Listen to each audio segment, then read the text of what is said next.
नहीं उस दिन मैंने पूरी रात सुना यार, मैं इतना अच्छा गाता हूँ। पानी साते पोई तोला दूध औंधी की रातो। किसी बड़े कलाकार ने भी आपका शोषण या आप इस्तेमाल करा? पहले दिन से ही मिसयूज की शुरुआत होती है। जब आप इस क्षेत्र में जब आप नए होते हो तो आपसे पैसा भी ठीक है जिंदूड़ो पूजिनो के लाए भाई रे जौनपुर में। और जौनपुर में मेरे गाने बहुत बजते हैं। पाड़ो भी बोलो कोकी बोलो से सबती हो आप अपने गीत मुझे लैंग्वेज मुझे आप अपने तरीके मुझे हैं। नमस्कार, जौनसारी पॉडकास्ट में आपका बहुत बहुत स्वागत है। ये जौनसारी पॉडकास्ट का पहला एपिसोड है और पहले एपिसोड है तो इसके अंदर बहुत ही बेहतरीन गायक हमारे बीच में आए हैं जिन्होंने कि अपने हारोल और लव स्टोरी सॉन्ग से जौनसारी लोगों के दिलों में अपनी जगह बनाई है। तो स्वागत करते हैं निकेश भाई का। निकेश भाई बहुत बहुत स्वागत है आपका। सबसे पहले तो जौनसारी पॉडकास्ट का मैं स्वागत करता हूं और जिन्होंने मुझे आमंत्रित किया, और अजीत भाई का कई दिनों से ये समय ले रहे थे और बातचीत कर रहे थे, तो मैं भी थोड़ा व्यस्त रहता हूं।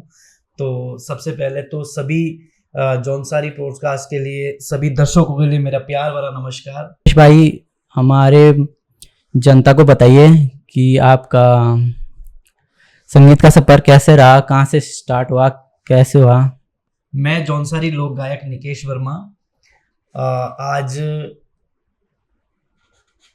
अजीत भाई के साथ बैठा हुआ हूँ और हम आपस में बातचीत करने जा रहे हैं। और इन्होंने मेरे से पूछा कि आपने संगीत की शुरुआत कैसे हुई।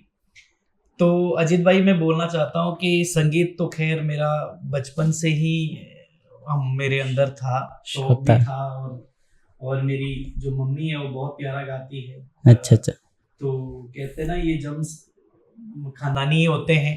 और तो मम्मी की आवाज़ से मैं बहुत प्रेरित था और मेरे अंदर भी वो चीज़ें थी कि मैं गाऊं, पर ये कभी नहीं सोचा था कि मुझे बड़ा प्लेटफॉर्म मिलेगा या मैं यूट्यूब जैसे प्लेटफॉर्म में फेमस हो जाऊंगा, लोग मेरे मिलियंस में गाने जाएंगे।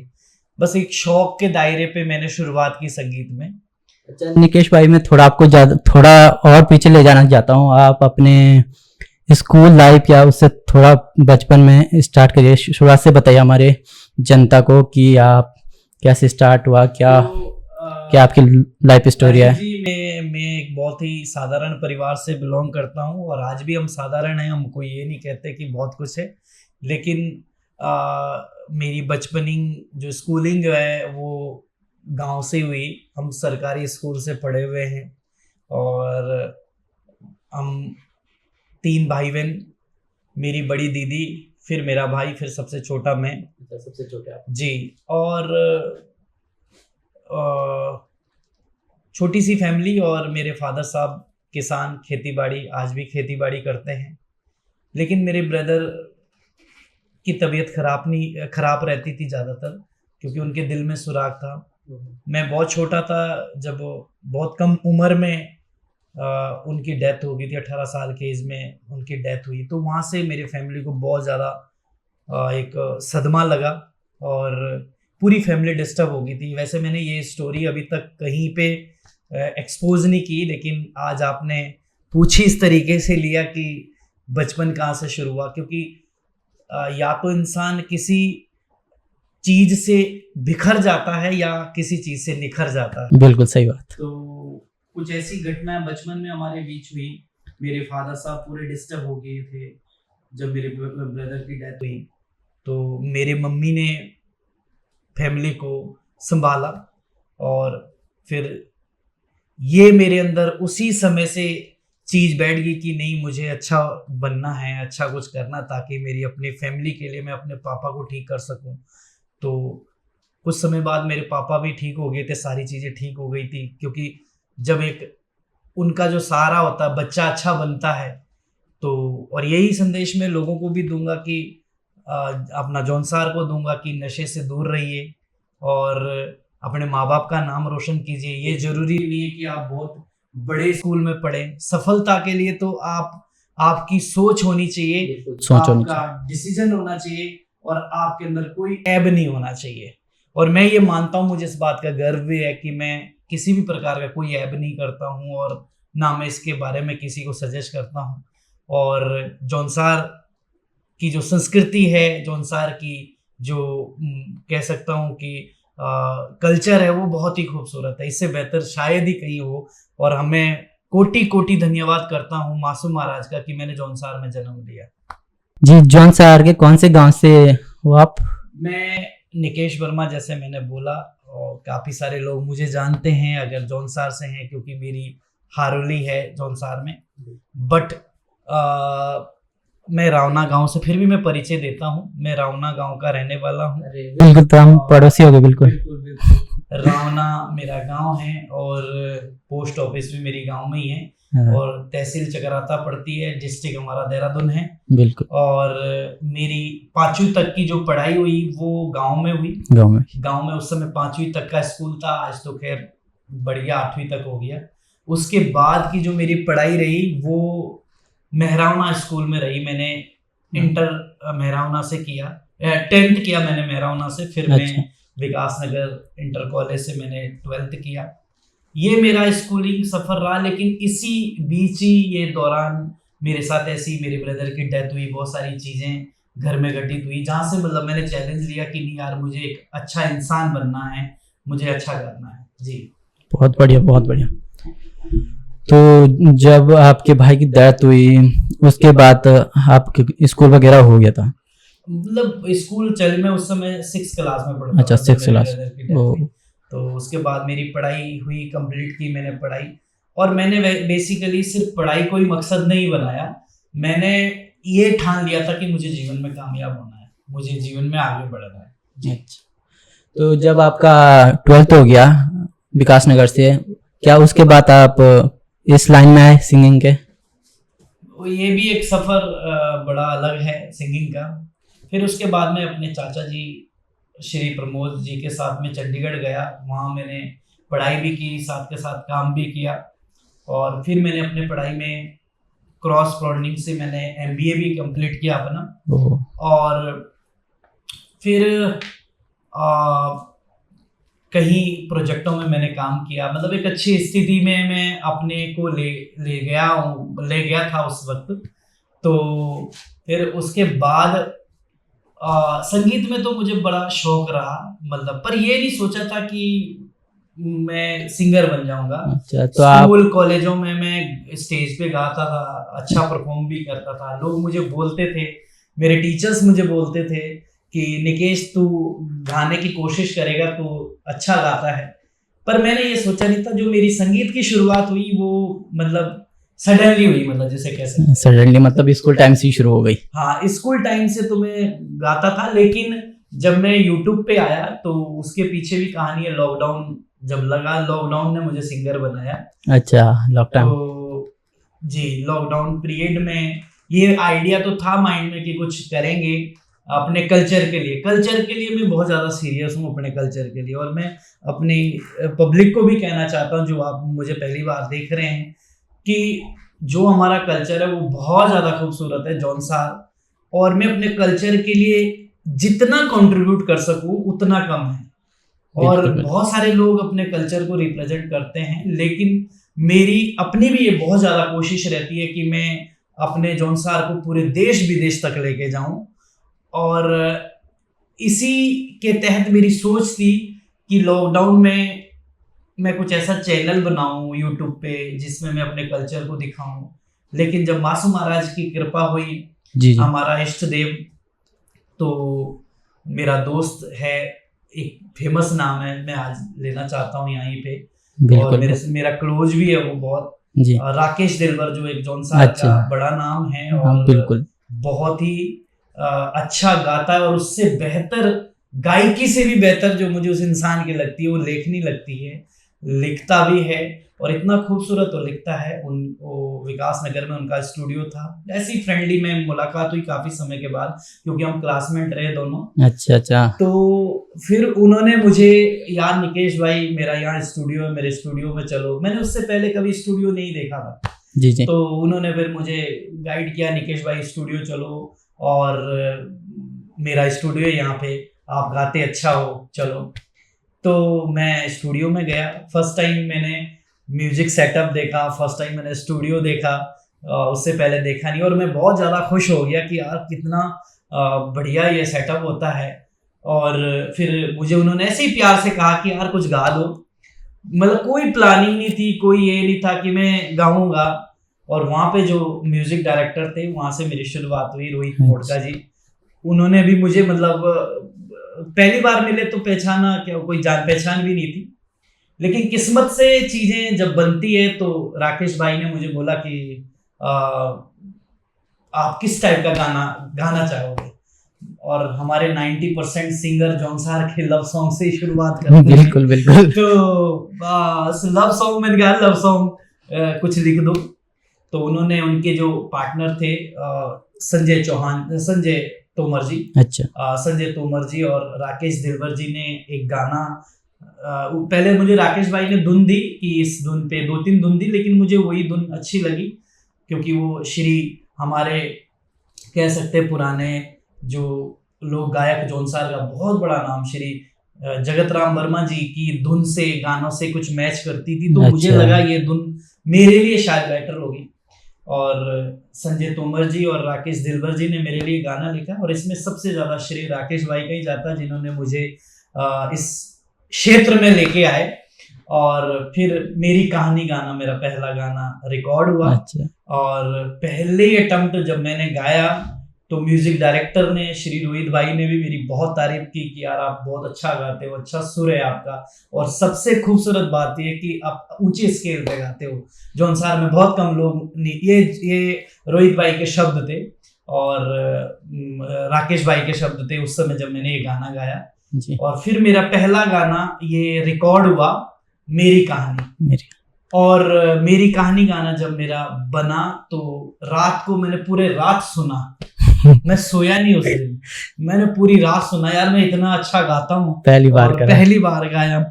और फिर ये था कि इसको कैसे यूट्यूब में लाएं। अच्छा। तो मैंने उसको एक छोटी सी क्लिप मैंने फेसबुक में डाली, और जब तक मैं सुबह उठा तो मेरी फेसबुक में लगभग 5000 लोगों ने वो क्लिप को देखा था। और मैं हैरान था कि मेरे तो फेसबुक में 200-300 से ज्यादा लोग नहीं है, ये 5000 लोग कहाँ से रात ही रात में आ गए जिन्होंने मेरी 5000 लोगों ने इतनी वीडियो को देख लिया। और बहुत सारे लोगों के मैंने स्टेटस में देखा, और बहुत सारे लोगों के मुझे सुबह को मैसेज आ रहे थे। फिर मेरे अंदर कॉन्फिडेंस आ गया कि मैं गा सकता हूँ। और फिर इसके बाद की स्टोरी भी है जो मैं आपको बताऊंगा। तो जो मेरी कहानी सॉन्ग है वहां से आप गाना शुरू कर दिया। जी। तो जो मेरी कहानी सॉन्ग है, तो क्या आपका दिल टूटा है क्योंकि आपने सैड सॉन्ग से ही स्टार्ट करी थी, तो कुछ ऐसा था? ये आप अजीत भाई जो बात बोल रहे हैं, दर्शकों को अक्सर यही लगता है कि जब कोई लव सॉन्ग कोई इंसान गाता है या कोई सिंगर गाता है तो वो आप बीती पे ही गाता है। मैं आपको सच बताऊं, रियली बताना चाहता हूं, मैं एक ऐसा इंसान हूं, मेरा कभी दिल नहीं टूटा। अच्छा। मैंने दिल तोड़ा ही नहीं कभी, नहीं आज तक अपना। मैं खुश मिजाज इंसान हूँ, और मेरी जो लव स्टोरी है या मेरी जो स्टोरी है वो बहुत मतलब लिमिट है, जिसको मैं कहूँगा मेरा कभी दिल नहीं टूटा। और वो गाना मुझे केवल धुन की वजह से और उसके जो शब्द है उसके वजह से वो मुझे बहुत अच्छा लगा, और फिर मैंने उसको गुनगुनाया। और उसके बाद जो बड़ा प्लेटफॉर्म मुझे YouTube का मिला, उसका भी स्टोरी है, वो भी मैं आपको बताऊंगा। हाँ, जब आपका लव स्टोरी गाना है तब मैंने पर्सनली डाउनलोड करके सुना था। मैंने कहा भाई कुछ तो बात है, और मैंने अपने गर्लफ्रेंड को भी सजेस्ट करा था। क्या बात है, क्या बात है। बिल्कुल, चलो बहुत बढ़िया। तो जैसे कोई नया गायक आता है सिंगिंग में, तो परेशानियों का, चुनौतियों का सामना करना पड़ता है, कुछ ऐसा भी है? ये बहुत अच्छा सवाल आपने पूछा, और मैं बताना जरूर चाहता हूँ। ये केवल एक गायक के लिए नहीं है, दुनिया में कोई भी जब नया काम आप शुरू करते हैं तो आपको स्टार्टिंग में परेशानी झेलनी पड़ती है। बिल्कुल होता है। और जब तक आप घिसे हुए नहीं हैं किसी भी क्षेत्र में, कहीं भी आपने घिसाई करी हुई हो, तो वो कहीं ना कहीं काम आएगी आपके। मैंने अपने जीवन में बहुत स्ट्रगल किया, क्योंकि मैं बिल्कुल ऐसे परिवार से बिलोंग करता हूँ जहां कभी उस लेवल की जिंदगी नहीं मिली। तो जब मैं शहर में गया, चंडीगढ़ जैसे शहर में गया, तो जब हमने मेहनत की तो उस मेहनत का फल हमें हर क्षेत्र में मिला, ये मैं जरूर कहना चाहता हूं। और कोई भी इंसान जब शुरुआत करता है, वो चाहे मैं हूं, चाहे आप हो, या किसी भी फील्ड में, चाहे संगीत कहीं नहीं, जी जी, तो थोड़ा ये मैं चैनल पे ऑन चैनल बोल रहा हूं कि जिनसे हमें ज्यादा उम्मीद होती है कि यार ये व्यक्ति मुझे बहुत सपोर्ट करेगा, इसकी ये मेरी जिंदगी बदल देगा, तो जो आगे उस क्षेत्र में बहुत बड़ा हुआ, तो ये उम्मीद बहुत कम लोगों को करनी चाहिए शायद, क्योंकि आगे अगर आप बढ़ते हो जी, तो सिर्फ सेल्फ डिपेंस से बढ़ते हो। दूसरा व्यक्ति, मैं यूं नहीं कहूंगा मदद नहीं करेगा, मदद करेगा, रास्ता दिखाएगा, लेकिन चलना आपको खुद पड़ेगा। हाँ बिल्कुल, आप जैसे व्यक्ति। मैं आपको सच बताना चाहता हूं, शोषण भी होता है इस क्षेत्र में, बहुत शोषण होता है कलाकारी में। और जो बड़े बड़े नाम है जी, हमारे क्षेत्र के या किसी भी क्षेत्र के कलाकार है, वही आपको आगे नहीं बढ़ना देना चाहते, वही आपकी काबिलियत पे, वही आपके उस पे रोक चाहेंगे। आपके साथ कभी ऐसा हुआ है? देखो मेरे साथ ऐसा क्या हुआ कि मैं सच बताऊं तो मुझे फर्क नहीं पड़ता, मैं ये और चैनल, मैं ऑन चैनल बोल रहा हूं आपको, मेरे लिए कोई कितनी जड़ें काटता है, मेरे को कोई पसंद करता है नहीं करता है, बस मेरे पब्लिक को, मेरे जनता को, मेरे लोक वासियों को नहीं मेरे से रूठने चाहिए। बिल्कुल, बाकी एक या दो लोगों से कभी भी कोई भी इंसान की काबिलियत कोई छीन नहीं सकता।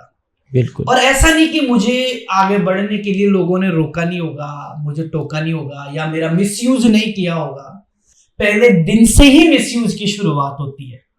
जब आप इस क्षेत्र में, जब आप नए होते हो तो आपसे पैसा भी एक्स्ट्रा लिया जाता है, हर चीज के बारे में आपको गलत गाइडलाइन दी जाती है, क्योंकि आपको पता ही नहीं उस क्षेत्र का। जी। लेकिन जब आप नपे तुले इंसान हो, क्योंकि मैंने घिसाई करी हुई ना अपने जीवन में, बिल्कुल, तो लोग भी हैरान है इस बात से कि यार ये इंसान 3 गीत गा के मिलियन पे पहुंच गया, ये कैसे पहुंच गया? अच्छा। पर इसका श्रेय जनता को तो जाता ही जाता है, पर जहां पे मेरा शोषण होना था वहां मैं अपने आप को संभाल पाया, क्योंकि मैंने जो घिसाई करी है उसका मुझे श्रेय खुद को ही देना पड़ेगा। अपने आप को संभालना बहुत बड़ी बात है। संभाला मैंने और आगे बढ़ता गया। तो मैं तो यही कहूंगा कि किसी के लिए भी, नए कलाकार के लिए भी, आपकी जो कला है उसको दुनिया की कोई ताकत नहीं है जो उसको छीन सकती है आपसे। बिल्कुल। आपको अगर कोई ये बोल रहा है कि मैं तेरे को कामयाब बनाऊंगा, मैं तेरे को बड़ा मंच दूंगा, तो भाई आप गलत हो। आपको रास्ता जरूर दे देगा कोई भी व्यक्ति, लेकिन मंच और आपकी कला, आपका टैलेंट ही लेके जानी पड़ेगी आगे। ये मैं जरूर आगे जी। तो क्या किसी बड़े कलाकार ने भी आपका शोषण या आपका इस्तेमाल करा कहीं? देखो मैं ये कभी नहीं बोलूंगा कि मेरा शोषण किया। जिसने भी मेरे साथ ऐसे करने की कोशिश की उसके लिए खुद ही शायद ग्रोथ नहीं मिली होगी। मैं तो आगे बढ़ गया वहां से, चाहे वो कितने ही बड़े लेवल पर कोई कलाकार है। मैं तो ऑन कैमरा कहता हूँ, मुझे तो कोई फर्क ही नहीं पड़ता, सच बता रहा हूँ। मैं बहुत खुश मिजाज इंसान हूँ और अपनी संस्कृति से बहुत प्यार करता हूँ। बिल्कुल। और उसके लिए मैं बिल्कुल कह रहा हूं कि मैं खुल के आज आपके पास आया हूं और बोल रहा हूं, और मुझे फर्क नहीं पड़ता कि कोई मेरी टांग खींचे, मैं उतना फिर आगे जंप मारता हूं। इससे पहले शायद आपने किसी सोशल मीडिया पे इतना इंटरव्यू वगैरह दिया अपना? इतना लंबा नहीं दिया। अमित चौहान का ब्रॉडकास्ट है, उसमें मैंने कोशिश की, पर उन्होंने उस लेवल की, जितनी मेरी बात हुई उतना ही मैंने, जितना उन्होंने पूछा उतनी मैंने बातचीत बताई। लेकिन आज जिस प्रकार से आप मेरे से पूछ रहे, उस प्रकार से मेरे को बताने में मजा आ रहा है। अजीत भाई, मैं ऐसा इंसान हूं कि जिसके साथ मेरी एक बार बॉन्डिशन हो जाती है या जिसका मुझे काम पसंद आता है, मैं उस इंसान को कभी छोड़ता नहीं हूं। ये मेरी आदत है। वो खुशी खुशी चला जाए जी, वो उसकी इच्छा है, लेकिन जो मुझे इंसान पसंद आता है उसको मैं छोड़ता नहीं हूं। तो arvindpahadiword.com एक चैनल है, pahadiword.com, हमारा जॉनसार का बहुत पुराना चैनल। तो अरविंद के चैनल पे मेरी हकवा हारुल डली, पहली हारुल जो मेरी डली, जहां से मेरा नाम देश विदेश बना, जहां तक भी मुझे जानते हैं, गढ़वाल में मेरी बहुत चली वो हारुल। वो एंथम सॉन्ग जॉनसार का बन गया, इस लेवल पे वो बजी हारुल। बिल्कुल। तो अरविंद ने उसको शूट किया, और अरविंद का वीडियोग्राफी का है, अपना चैनल है जी। तो उस लड़के के और उस इंसान का जो व्यवहार है वो मुझे इतना पसंद है। मुझे उसके बाद इतने लोगों के ऑफर आए, हम आपकी वीडियो करेंगे, आप पैसा भी मत देना, फ्री में हम वीडियो करेंगे आपकी, पर लेकिन आप वीडियो हमसे बनाओ। बिल्कुल। पर मैं वीडियो के रिगार्डिंग और चैनल के रिगार्डिंग, ये मैं ऑन कैमरा बोल रहा हूं, अगर कोई भी बात करता हूं तो मैं कहता हूं अरविंद से बात करना। अच्छा। मेरे से नहीं बात करना, क्योंकि मेरा चैनल, मेरी सारी हैंडलिंग अरविंद करता है। अरविंद करता है।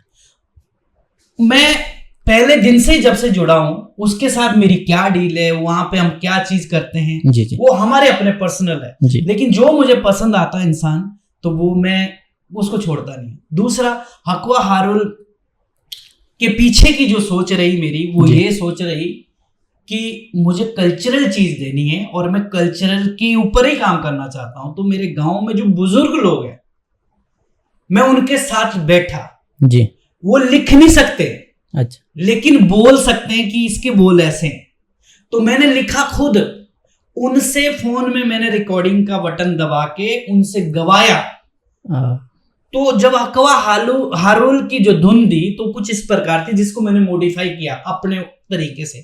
तो मैं थोड़ा सा बिल्कुल आप गुनगुना देता हूं जी।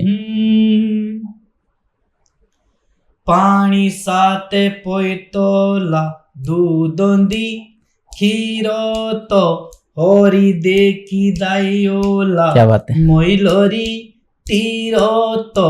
ये थी धुन पुरानी जी। जो उन्होंने गा के दी मुझे। अच्छा। लेकिन इसको जो मैंने मॉडिफाई किया, मॉडिफाई जो मैंने पब्लिक को दी, जी जी, जो मैंने गाया, हाँ। और हकवा हारुल के जो म्यूजिक डायरेक्टर है साज स्टूडियो के संजय भाई आज हमारे बीच नहीं है। मैं जहां पे भी होंगे भगवान उनको खुश रखे, क्योंकि उनके बदौलत हकवा हारुल बनी और उन्होंने मेरी जिंदगी बदली, जो मैं संगीत के क्षेत्र में जितना मैं फील कर रहा हूँ। बिल्कुल। तो वहां पे हमने मॉडिफाई करी, जो हारुल जो धुन बनाई तो कुछ इस प्रकार से। बल पानी साते पोइतोला दूधोंदी खीरो तो दाइयोला दूधोंदी खीरो तो हरी देखी दाइयोला मोइलोरी तीरो तो दाइयोला मोइलोरी तीरो तो। बहुत ही ज्यादा खूबसूरत। तो ये हमने खुद के अंदाज में वहां पे बनाई। और जब पहली बार मैं संजय भाई से भी मिला, तो जब मैं गा के बाहर आया तो मेरे कंधे पे उन्होंने हाथ रखा, बोला बेटा तू बहुत आगे जाएगा, तेरी आवाज बहुत साफ है जी, और ये हारुल तबाही मचाएगी। तो ऐसा ही हुआ। इस हारुल ने तबाही भी बचाई, हिट भी हुई। तो जब ये हारुल इतनी हिट हुई, तबाही बताई, तो क्या आपको कोई मिला जौनसार में गाने के लिए? देखो मंच के लिए ये शब्द भी आप बहुत अच्छा पूछ रहे हो। देखो मैं अपने जौनसार से बहुत प्यार करता हूँ और करता रहूंगा।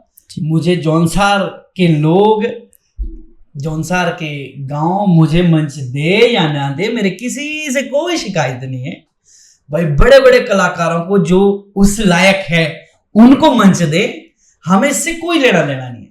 लेकिन हाँ इतना जरूर है कि हम अपनी संस्कृति को नहीं छोड़ेंगे। बिल्कुल। हम अपने संस्कृति को लोगों के बीच लाएंगे। मुझे गढ़वाल में मंच मिला, उसके बाद मुझे लोगों ने बुलाया जी, ठीक है। मैं जौनपुर में मेरी एंट्री हुई हकवा हारुल के बाद, और तकड़ी एंट्री हुई जौनपुर में, और जौनपुर में मेरे गाने बहुत बजते हैं। अच्छा। हिमाचल में मेरी एंट्री हुई, हिमाचल में मैं शो करता हूँ, बहुत शो किए मैंने हिमाचल में, 3-4 शो कर लिए मैंने हिमाचल में। बिल्कुल। और जौनपुर में भी मैंने शो कर दिए। जौनसार में जब मुझे लोग बुलाएंगे ही नहीं तो मैं कैसे जाऊंगा। तो सही बात। बाकी मैं अपनी संस्कृति को तो मैं रिप्रेजेंट करूंगा जरूर जी। आपकी हारुल से आप बहुत फेमस हुए हो, जैसे उपवा हुई, सिंगटा हारुल हुई, सियाणा दयालु हुई, ऐसी ऐसी हारुल आपकी काफी हिट रही। लेकिन आपका एक सॉन्ग आया था बीच में, राजा भागीरथ है, और शायद आपने हिंदी में गाने की कोशिश करी, जो भद्राज महाराज सॉन्ग है। जी जी जी जी। क्या आपने हिंदी में कोशिश करी है? जी जी बिल्कुल बिल्कुल। हाँ वो मैंने कोशिश की, और जिस सिस्टर ने वो गाना, मेरे साथ उसकी इच्छा थी गाने गाने की, वो हिंदी अच्छा, में अच्छा। लिखा उसने, और छोटी सी लड़की है अच्छा। जिसने वो गाना लिखा, और खूबसूरत आवाज है उस लड़की की, जिसने मेरे साथ भद्राज का गाना गाया, और आप देख सकते हैं उसको मेरे चैनल पे, पूरा हिंदी में गाया, और किस स्केल पे उसने गाया है वो गाना, और बस गा दिया हमने, कोशिश करी। संगीत और शास्त्रीय संगीत में क्या अंतर है, कुछ बता पाएंगे आप हमें? देखो, शास्त्रीय संगीत एक अपनी इम्पोर्टेंस रखता है, बिल्कुल। क्योंकि शास्त्रीय संगीत हमारे वेदों में, पुराणों में, हर जगह, हमारे धर्म में हर जगह बजते हैं, देश विदेश में, दुनिया में बजते हैं। शास्त्रीय संगीत एक विश्व स्तरीय लेवल पे हमारा संगीत है।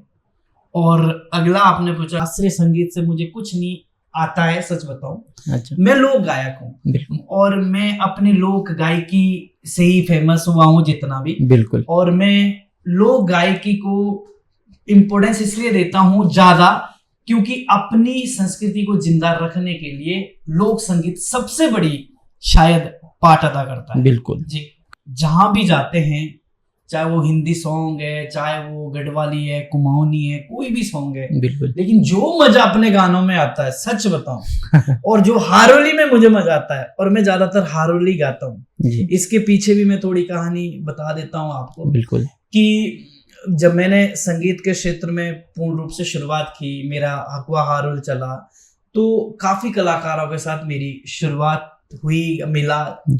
और बट एक ऐसा इंसान जिसके साथ मुझे गाने का भी मौका मिला, लिखने का भी, उनको बहुत अच्छा नॉलेज है, भीमदत्त शर्मा जी का नाम मैं ऑन कैमरे ले रहा हूँ। जी इसलिए ले रहा हूँ क्योंकि वो इंसान मेरे जीवन में एक ऐसा रोल निभाने वाला व्यक्ति है, जिसने मुझे बोला, निकेश भाई, जो मर्जी गाने चाहिए मैं लिखूंगा, पर साथ करेंगे हम दोनों। और भीमदत्त शर्मा जी के साथ मेरी लगभग तीसरी चौथी हारोल आ रही है, और सारी हारोली हिट दी है हमने, सारी हारोली। और जिसमें धन सिंह चौहान जी भी है, बहुत पुराने कलाकार है, बहुत बड़ा नाम है जौनसार का। बिल्कुल। तो ये कुछ लोग ऐसे हैं जिन्होंने मतलब इतना सपोर्ट, इतना प्यार और इतना सहयोग दिया कि जिसकी कोई सीमा नहीं है। दूसरी चीज ये है कि मतलब निस्वार्थ भावना से ये लोग काम करते हैं। हमारे जो हिट गाने चल रही है हारोली, जैसे जौनसारी हारोल, मैंने नाम ही जौनसारी हारोल रखा, जिसमें जो गाना है, गेहूं बोझी मूड़ी ले, गेहूं बोझी मूड़ी ले, बाई बांधा सुमो नाले, गेहूं बोझी मूड़ी ले, मागो के मीने दिले बढ़िया, मतलब रोई जुकी मोजूड़ी ले, बाई बांधा सुमो नाली, रोई जुक मोजूड़ी ले। तो इसके जो लिरिक्स है वो भीमदत्त शर्मा ने लिखे हैं, राहुल वर्मा ने इसका म्यूजिक दिया, और धन सिंह चौहान सर ने भी इसमें काम किया। तो ये हमारी जॉइंट हारोल आई, बहुत प्यार दिया लोगों ने, आज भी चल रही है, गाने चलते बहुत। बिल्कुल। और एक मेरी भीमदत्त शर्मा जी की हारोल आई, बहुत ही खूबसूरत हारोल, मैं उसको पर्सनली बहुत पसंद करता हूँ खुद भी, और जिसका नाम है राजा भागीरथ। और वो उस हारोल के वजह से मुझे हिमाचल में लोगों ने जाना, हिमाचल में मुझे शो मिले, 2 शो मैंने कर दिए हिमाचल में, 2-3 शो, तो उस हारोल के वजह से। तो ये भीमदत्त शर्मा जी को सारा श्रेय जाता है, उन्होंने मुझे ये गाना दिया और साथ कर रहे हैं। उसकी भी एक लाइन में, तो आप उसकी भी 1-2 लाइनें जरा हमारे सामने। राजा भागीरथ की। बिल्कुल, राजा भागीरथ की। मैं जब भी स्टेज पे शो शुरू करता हूँ तो मैं वही लाइन पहले गाता हूँ जी। घियो दुपटी के जिंदूड़ो पूजिनो के लाए भैरे, चारो गणे मासुदेव चारिये भारी आई रे, राजा लगा भागीरथ स्वर्गपुरी आए भैरे, तो रखा ब्रह्मा जी का सादिनों के लाए भैरे। बहुत बढ़िया जी। जी जी जी जी। तो ये हारोल राजा भागीरथ है, जिसको मतलब मुझे हिमाचल में भी लोगों ने बहुत प्यार दिया। ये हमने दोनों ने इकट्ठी गाई। अच्छा। और भी अभी एक हमारी हारुल आ रही है, दोनों की, मेरी और भीमदा शर्मा की। तो जी। हमारी जोड़ी मतलब बहुत तकड़ी है। भीमदा शर्मा बहुत अच्छा लिखते हैं, बहुत सुंदर उनकी लेखनी है, गाते भी बहुत अच्छा है जी। आप लोग कहाँ दिखते हैं भविष्य में? अच्छा, लोकगीतों का भविष्य में बिल्कुल। देखो, लोकगीत तो अजर और अमर है और हमेशा बजते रहेंगे, चाहे हम कितने मॉडल हो जाए जी। लेकिन जो हमारा लोकगीत है वो कभी खत्म नहीं होंगे और हम खत्म होने नहीं देंगे जब तक हमारी सांसें हैं। मैं तो सही बताऊं। दूसरी चीज ये है कि एक बहुत बढ़िया बात मैं बताना चाहता हूं आप लोगों को, अपने सभी दर्शकों को।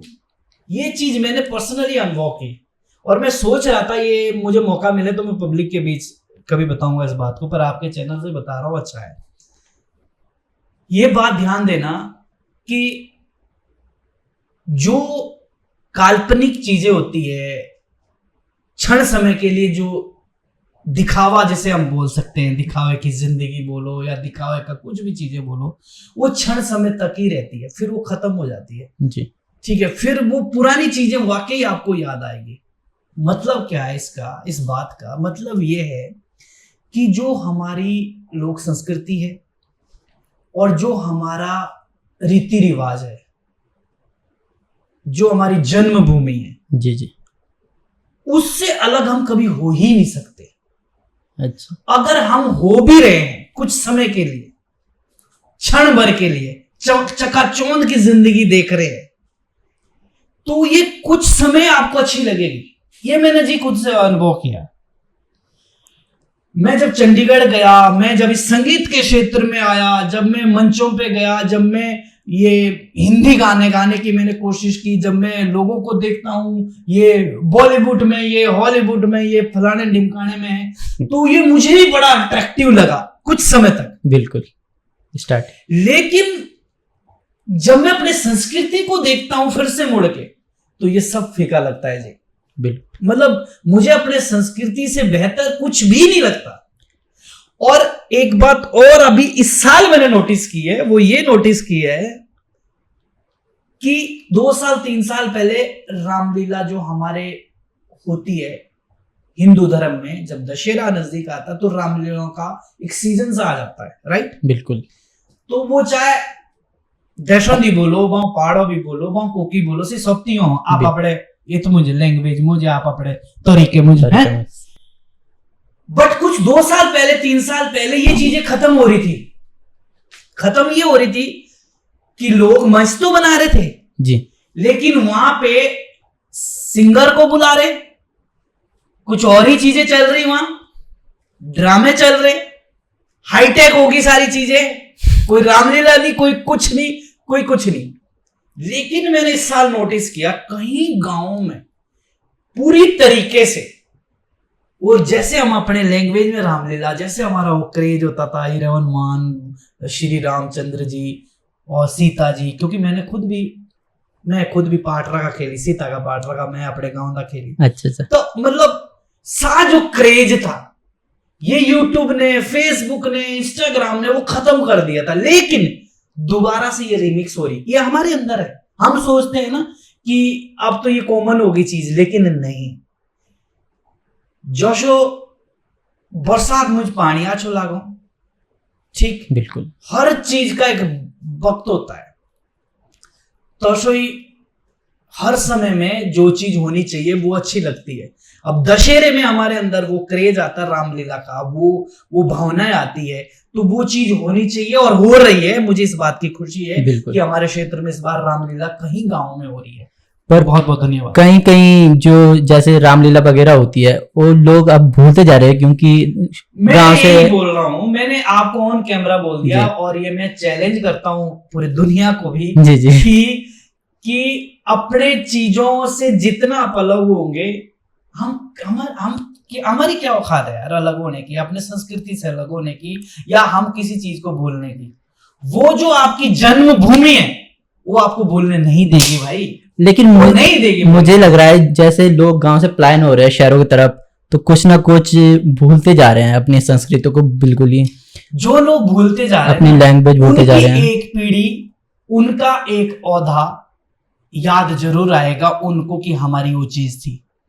मैं अपने आप को कह रहा हूं, मैं अपने गांव से, मैं अपने जन्मभूमि से पैसे कमाने के लिए बाहर आया हुआ हूं, बिल्कुल। क्योंकि मजबूरी है, हमारे पास संसाधन नहीं है गांव में, लेकिन जो मेरा तन मन पूरा जुड़ा हुआ है वो मेरे गांव से जुड़ा हुआ है। वो आज भी गांव से जुड़ा। मैंने अभी तक, मैं यहाँ पे ऑन कैमरा बोल रहा हूँ, मैंने अभी तक अपना शहर में मकान ही खुद के कमाई से बनाया हुआ।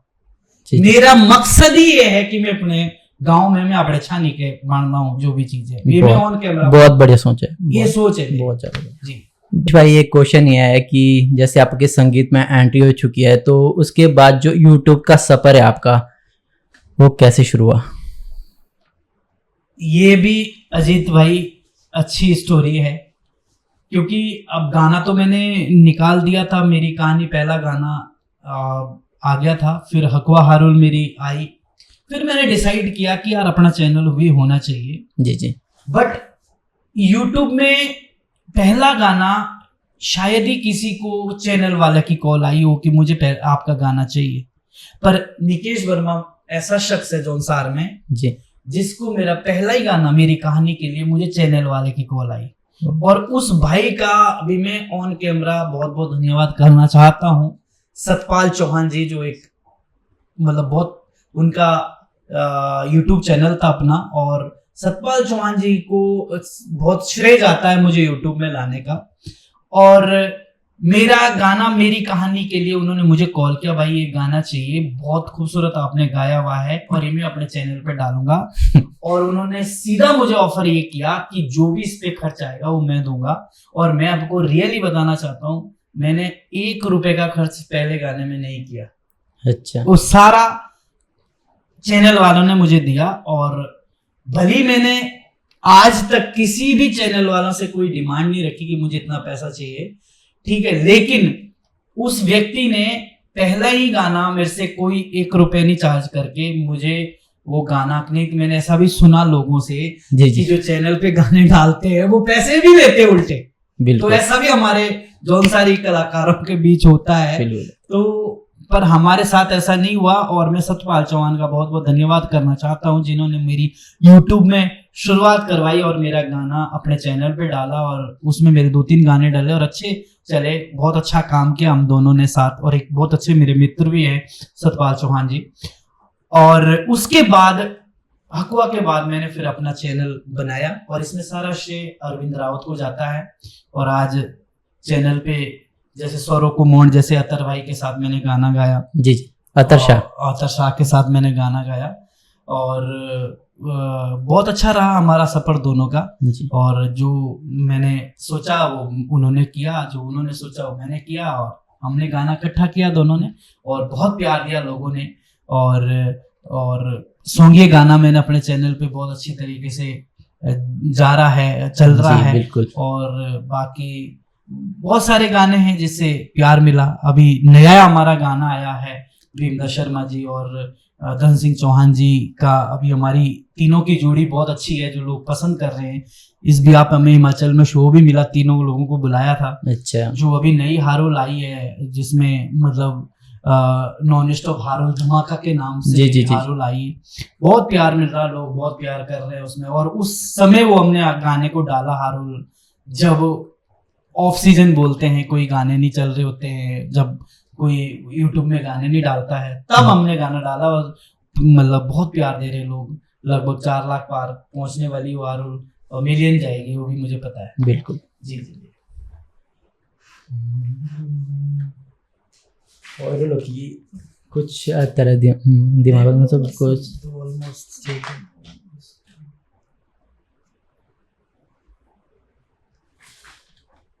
अच्छा ये बताइए हमें, गाने के अलावा कुछ और शौक भी आपके?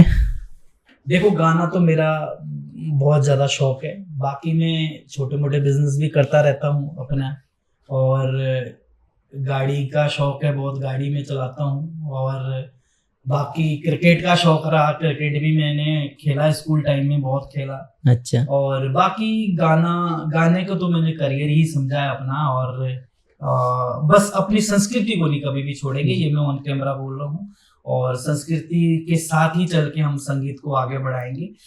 यूट्यूब पे कितने व्यू आ रहे हैं, लोग हमें कितना पसंद कर रहे हैं, यूट्यूब से हमें पैसा कितना आ रहा है, डजंट मैटर, मैं इस चीज पे काम ही नहीं करता। हाँ, मैं इतना जरूर कहना चाहता हूँ, जो मेरे माइंड में कॉन्सेप्ट है, अभी मेरे माइंड में एक बहुत जबरदस्त कॉन्सेप्ट चल रहा है जो मैं आगे गाने में लाऊंगा और पब्लिक के बीच लेके जाऊंगा, जो केवल जौनसार में ही है और जगह कहीं है ही नहीं। केवल जौनसार में ही वो चीज निष्ठा भाव से है जो मैं रिप्रेजेंट करूंगा। अभी मैं यहाँ पे बोलूंगा नहीं, लेकिन मैं गाने में वो लाऊंगा जरूर। केवल जौनसार की संस्कृति में वो चीज जिंदी है, बाकी दुनिया में खत्म हो चुकी है वो चीज, तो वो मैं गाने के रूप में जरूर लाऊंगा। और लास्ट में बाकी ये जरूर कहना चाहूंगा, बहुत बहुत धन्यवाद आपका अजीत भाई, आपने अच्छी पहल की है। आप जौनसारी ब्रॉडकास्ट जो कर रहे हैं और वो बहुत, उसके लिए आपको हार्दिक शुभकामनाएं। आप सबकी दुआ है। आपने मुझे एक कॉल करी और मैं एक कॉल से ही आपके पास आया हूँ, ऐसा कुछ भी नहीं है, हम जमीन से जुड़े हुए लोग हैं भाई। और सभी दर्शकों से इतना ही कहूंगा, इस लेवल की सोच को आप आगे बढ़ाइए, सपोर्ट कीजिए, इनके चैनल को सब्सक्राइब करिए, इनकी वीडियो को ज्यादा से ज्यादा लोगों तक पहुंचाइए जो अपने संस्कृति को आगे बढ़ाने में मदद कर रहे हैं। और दूसरी बात यह है कि अभी मेरा नया प्रोजेक्ट भी आ रहा है, उसके रिगार्डिंग भी थोड़ी बातचीत कर देता हूँ। और उसके लिए बहुत समय से हम मेहनत कर रहे हैं, लगभग 1 साल से ऊपर हो गया समय। जो गाना नॉन स्टॉप ट्रैक है, और मतलब उसमें अब देखो लोग क्या करते हैं जी, लोगों की सोच ये होती है कि जब कोई नाटी चलती है, जब कोई मतलब कोई और चीजें चलती है तो उसके तरफ कन्वर्ट होते हैं, बिल्कुल, कि वही चीजें गानी हमने। लेकिन मैं कभी हारोल को नहीं छोड़ूंगा। नाटी मैंने अभी नॉन स्टॉप जो किया ट्रैक, वो नॉन स्टॉप है, लेकिन उसमें हारोल भी है, और हारोल इतनी खूबसूरत है वो। और लास्ट में हारोल है, पहले एक हिंदी शब्द है उसके, और उसको मैंने जौनसारी उसमें गाया हुआ है, लेकिन शब्द हिंदी है। अच्छा, ठीक है। और बिल्कुल फास्ट नाटी है, डीजे पे थिरकने वाली है और बहुत जबरदस्त उसमें प्लानिंग चल रही है। हो सकता हम उसको शूट कहीं और अच्छी लोकेशन पे करें, तो अभी उसी की तैयारी चल रही है बेसिकली। तो वो उसके लिए आप प्यार दें, सपोर्ट करें, यही कहेंगे। और मजा बहुत आएगा आपको उस गाने को सुन के जो अभी मेरा आने वाला है नया। निकेश भाई ने जितने भी अभी तक सॉन्ग करे सारे जबरदस्ती रहे यहाँ एक तरह से। Thank you very much.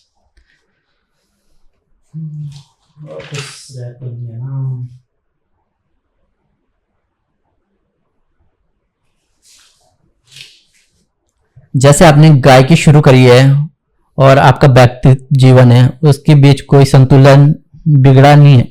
देखो, मैं एक मैरिड पर्सन हूँ और मेरे बच्चे हैं, फैमिली है। छोटी सी उम्र में जिम्मेदारी पड़ गई तो मुझे मैरिज भी करनी पड़ी, मम्मी की पापा की सुननी पड़ी। और वैसे मैं मैरिज के लिए ज़्यादा इंटरेस्टेड था नहीं कि मैं और आगे जाऊं, लेकिन परिवार के साथ, परिवार से बढ़ के कुछ भी नहीं है। और थैंक्स टू गॉड मुझे अच्छी मिसेज मिली है और कोऑपरेटिव है। अच्छा निकेश भाई, जैसे आपकी मैरिज हो रखी है, तो जब आप लव स्टोरी सॉन्ग शूट करते हो, जैसे सैड सॉन्ग लड़कियों के साथ शूट करते हो, तो आपकी वाइफ कोई कुछ बोलती है? ऐसा है, मैं वही कहने की कोशिश कर रहा हूँ कि स्टार्टिंग में मेरे मिसेज को इस चीज का बड़ा वो रहता था कि यार तुम शूट पे जाते हो, तुम करते हो, क्लोज रहते हो लड़कियों के, और क्लोज शॉट भी होते हैं आपके। पर मैं आपको बताना चाहता हूँ, धीरे धीरे उनको मेरा नेचर समझ आ गया कि नहीं यार, जस्ट ए आर्टिस्ट जब ऑन कैमरा होता है तो उसकी कोई भी भावना ऐसी नहीं होती है, वो केवल उसको अपना रोल निभा रहा होता है। जी जी। अब मेरी मिसेज को पूर्ण रूप से समझ आ गई है कि ये एक आर्टिस्ट है। और दूसरी चीज है कि मेरी छवि बहुत अच्छी है। मेरे साथ जितने मॉडल्स ने काम किया है, जितने लोगों ने काम किया है, वो पर्सनली आप बातचीत कर सकते हैं कि निकेश वर्मा नहीं मुझे कहते, निकेश सर कहते जितने। तो बहुत बहुत धन्यवाद निकेश भाई आपको हमारे पॉडकास्ट चैनल पे आने के लिए। और उम्मीद करता हूँ आप सफलता की सीढ़ियाँ ऐसे ही चढ़ते रहे, ऐसे ही आगे बढ़ते रहे हमारे लोगों के बीच, जौनसारियों के बीच। गढ़वाल में आपका नाम, हिमाचल में आप छा चुके हैं, तो धन्यवाद आपका बहुत बहुत। शुक्रिया अजीत भाई आपका जौनसारी ब्रॉडकास्ट चैनल पे मुझे आमंत्रित करने के लिए। और मैं सभी दर्शकों से यही कहूँगा कि इनके चैनल को सब्सक्राइब करिए, इनको प्यार दीजिए, जैसे आप हमें प्यार दे रहे हैं, हमारे गानों को प्यार दे रहे हैं, और मेरे नए गाने को भी ज़रूर अब आप सुने। तो बहुत बहुत धन्यवाद सभी दर्शकों का, बहुत बहुत शुक्रिया।